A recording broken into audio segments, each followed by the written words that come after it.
There is a moment, not marked by clocks, not recorded in history, when everything changes. Not because of war, not because of revelation, but because one person finally understands what they've been hearing for years. That moment happened to P.D. Ouspensky when he first encountered the teachings of Gurdjieff. A brilliant Russian mathematician, philosopher, and writer, Ouspensky spent years searching for truth, studying Eastern religions, esoteric schools, metaphysics, until he realized that all systems were incomplete. They demanded escape from the world, renunciation of life, or blind faith in dogma. But what he found in Gurdjieff was different, a path for people living in the ordinary world, with jobs, families, doubts, desires, who wanted not fantasy, but facts. Ouspensky didn't become a disciple out of devotion. He became one out of necessity. He saw that Gurdjieff's system wasn't just another spiritual method. It was a science of consciousness, based on observation, experiment, and logic. And so he dedicated his life to explaining it, not through rituals or mantras, but through reason, structure, and clarity. His masterpiece, In Search of the Miraculous, is not a mystical diary. It is a precise record of ideas so radical they dismantle the foundation of ordinary thinking. Ouspensky didn't soften Gurdjieff's hardest truths. He sharpened them. He showed that human beings are not conscious. They are not even awake. They live in a state of hypnotic sleep, reacting mechanically to stimuli, believing they make choices when they merely follow habits. This is not pessimism. It is diagnosis. And like any good physician, Ouspensky offered not comfort but cure. The way out is not prayer, not meditation as commonly understood, but self-remembering. A sudden flash of awareness where you realize, I am here. I am not just this body, not just these thoughts. Most people think they're aware, but try this. Sit quietly and observe your mind. You'll notice that thoughts come and go on their own. Emotions arise without invitation. Sensations appear and disappear. Who is watching? That watcher, silent, present, untouched, is the only part of you that is truly awake. Everything else is machinery. Ouspensky's genius was making the invisible visible. He took Gurdjieff's often cryptic teachings and built a coherent framework, laws, diagrams, hierarchies, so that even a skeptical mind could follow. He didn't ask for belief. He asked for investigation. Try it, he seemed to say. See for yourself. And those who do discover something unsettling. We are not who we think we are, but within that crisis lies freedom. Because if you're not your thoughts, not your emotions, not your personality, then who are you? That question, sincerely asked, can begin the revolution. The first revelation is this: man is a machine. Ouspensky didn't use this phrase to insult humanity. He used it to describe reality. Just as a car runs on fuel, gears, and electricity, so too does the human being operate on external influences, internal habits, and unconscious programming. You don't choose your thoughts. They appear. You don't control your moods. They shift with environment, diet, weather, suggestion. You believe you act freely, but watch closely, and you'll see that every decision is caused by something prior. A memory, a fear, a desire, a social expectation. There is no true will, only reaction. This is why people repeat the same mistakes, fall into the same relationships, suffer the same anxieties. They are not broken. They are functioning exactly as designed, like clocks ticking in the dark, unaware they are keeping time. Ouspensky emphasized that identification is the core mechanism of this machine. When you say I am angry, you don't mean I feel anger. You mean I am merged with anger. You become it. In that moment, there is no observer. There is only the emotion running the show. The same happens with pride, jealousy, love, ambition. You identify, and in that identification, consciousness disappears. This is sleep. True awakening begins when you stop merging and start witnessing. I see that I am angry. That small distance between subject and object is where freedom lives. He taught that the average person never experiences real will. Real will appears only when a unified I exists, not the many conflicting I's Gurdjieff described, but a single center of consciousness that can say yes and mean it without inner contradiction. Without this, all action is mechanical. Even spiritual actions, praying, meditating, helping others, can be performed unconsciously, feeding ego rather than transforming it. Ouspensky insisted, "Don't confuse activity with awareness. Busyness is not progress. Only moments of self-remembering count. Each one deposits a kind of spiritual currency, what Gurdjieff called higher hydrogens, that nourishes the soul. But these moments are rare. Most people live their entire lives without a single genuine flash of presence. They die as they lived, asleep. This is not judgment, it is fact. And the tragedy is not death, it is waste. The potential for awakening exists in everyone, but few take the first step, admitting they are not conscious. One powerful implication: education fails because it feeds the machine instead of awakening the observer. Schools teach how to memorize, compete, obey, not how to be aware. Children learn to react faster, not to see deeper. So the cycle continues. Only when someone questions the very nature of their attention, not what they pay attention to, but that they are paying attention, does the possibility of change arise. Ouspensky believed that most suffering is unnecessary, not because pain doesn't exist, but because it is amplified by identification. A physical injury hurts, but the story you tell about it, "Why me? This isn't fair," multiplies the pain. That story is the machine interpreting sensation. The awakened being feels the pain but does not merge with it.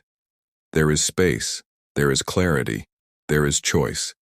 This doesn't eliminate suffering, it transforms its quality. Suffering without awareness is destructive. Suffering with awareness is transformative. It becomes material for growth. The second phase is the shock of understanding. Ouspensky didn't believe in gradual enlightenment. He spoke of transformation as a leap, triggered not by time, but by insight. He compared it to solving a mathematical problem. You work on it for hours, stuck, frustrated. Then suddenly, a flash. The solution appears. Not because you earned it, not because you suffered enough, but because your mind reorganized itself around a new idea. Awakening is like that. It doesn't come from repeating affirmations or accumulating good karma. It comes from seeing the truth so clearly that you cannot unsee it. One such truth: nothing permanent can be built on false foundations. If you try to create a soul while still identifying with thoughts and emotions, you build on sand. The structure collapses. Real inner development requires a complete revision of values. You must stop valuing success, approval, pleasure, comfort, not because they are evil, but because they belong to the machine. They keep you asleep. The only value worth pursuing is consciousness itself. Every other goal, wealth, health, love, is secondary. Without awareness, they serve the ego. With awareness, they become expressions of the real I. Ouspensky illustrated this with the ray of creation, a cosmological diagram showing the hierarchy of the universe, from the absolute at the top, down through galaxies, stars, planets, to Earth and the Moon at the bottom. Humanity resides near the lowest level in a world of involution, where spirit descends into matter. Our task is to reverse this flow through conscious effort, but most people move further down, into mechanicality, negativity, sleep. Only those who work on themselves begin to rise. Another key concept is the law of octaves. The idea that all processes in nature and consciousness develop in intervals that require shocks to continue, like music, where a scale doesn't progress smoothly but needs adjustments at certain points. So too does inner development stall without intervention. Most people start spiritual paths with enthusiasm, but by the third week, momentum fades. That's the interval, where a shock is needed. For Uspensky, the teaching itself was the shock. Hearing that you are not conscious, that you have no will, that your I is an illusion, this could jolt someone awake. But only if they didn't reject it. Most do. They prefer illusions. Truth is uncomfortable. It demands change, and change requires effort. So the machine resists. It creates distractions, doubts, justifications. But if you stay with the discomfort, if you let the idea penetrate beyond intellect into feeling, then something shifts. You don't believe it. You know it. And in that knowing, the old self begins to dissolve. Uspensky stressed that understanding must pass from intellectual comprehension to emotional realization. You can read about the many I's and nod in agreement. But true impact comes when you catch yourself in the act, when you hear one I saying, "I want peace," and 5 seconds later another screaming, "I hate everyone." That moment of clear seeing is irreversible. It breaks the spell of identification. From then on, you can never fully return to sleep.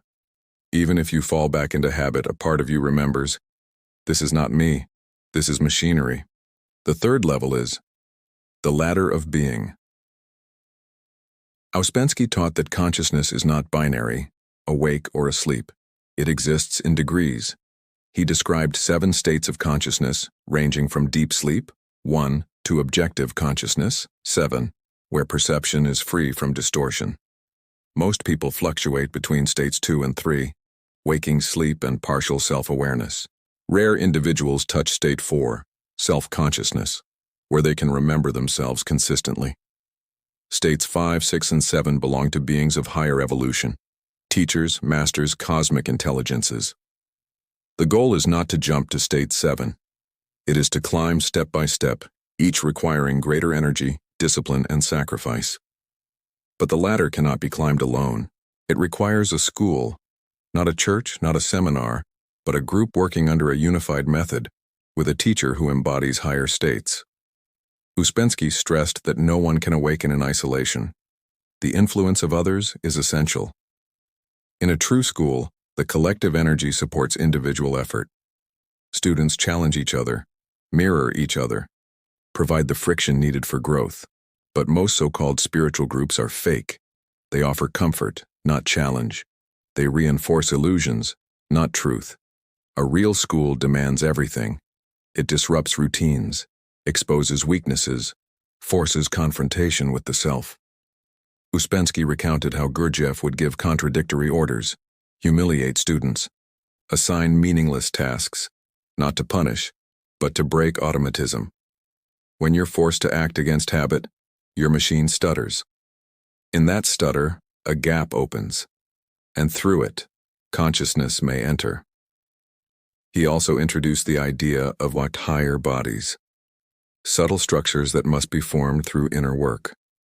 The physical body is given at birth, but the astral body, seat of emotions, the mental body, seat of thought, and the causal body, seat of will, must be created. Without them, after death, the personality dissolves. With them, consciousness survives. These are not beliefs. They are possibilities, conditional on work. Uspensky warned against mistaking imagination for experience. Many people read about higher states and believe they've achieved them.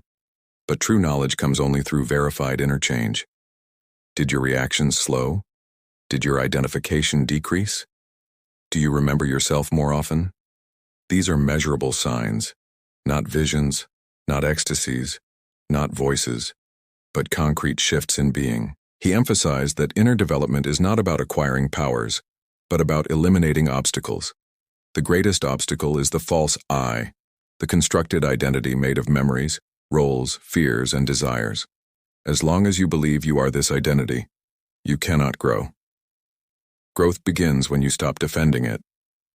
When you can say, "That was not me, that was a reaction," without guilt or pride, then the real I begins to emerge. This process is slow. It takes years. But each moment of self-remembering accelerates it. Uspensky said that people underestimate the time required. They expect results in months. But real change takes decades. Society conditions us for speed. But awakening is organic. Like a tree growing underground before breaking surface, the inner work happens invisibly. Trust is essential. The fourth step is the awakening of the will. Ouspensky didn't speak of will as desire or determination. He defined it as the power to do what needs to be done, regardless of mood, circumstance, or personal inclination. Most people act only when they feel like it. That is not will. That is slavery to the machine.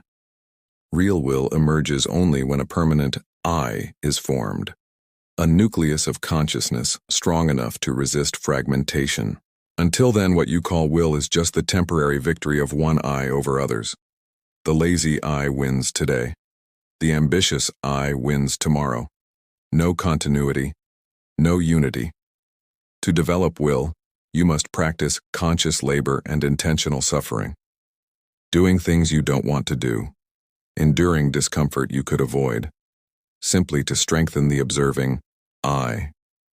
For example, staying silent when you want to speak, working when you're tired, speaking truth when it's easier to lie. These acts seem small, but they accumulate. Each one says, I am not my impulses. Over time, a new quality emerges. Inner cohesion. You begin to act from a single center, not many. This is the birth of real will. Ouspensky emphasized that this work cannot be done half-heartedly. It requires total commitment. You must decide once and for all. I want to awaken. Not I'd like to, not maybe someday.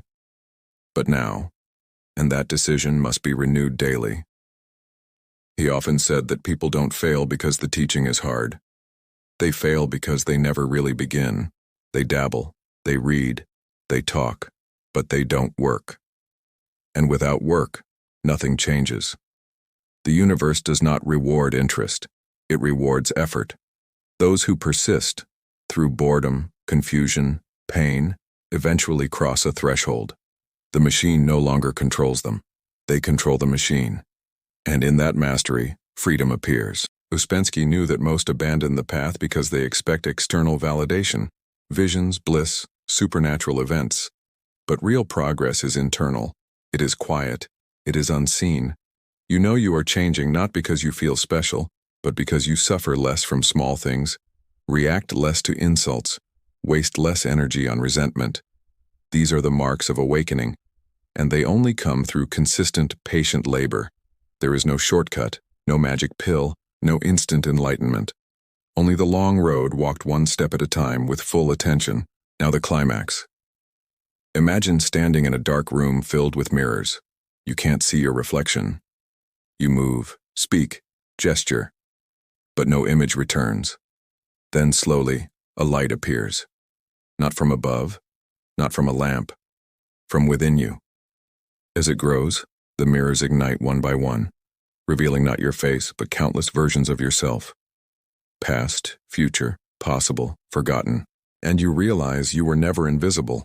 You were just unlit. This is what Ouspensky knew. This is what he tried to show us. You are not lost. You are sleeping.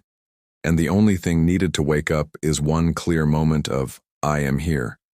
Not tomorrow. Not after more study. Now. In this breath, in this pause, in this choice to remember. So here's your invitation. Tonight, before sleep, sit in silence and ask, where was I today? When did I forget myself? Don't judge, just see. And in that seeing, the first step is taken.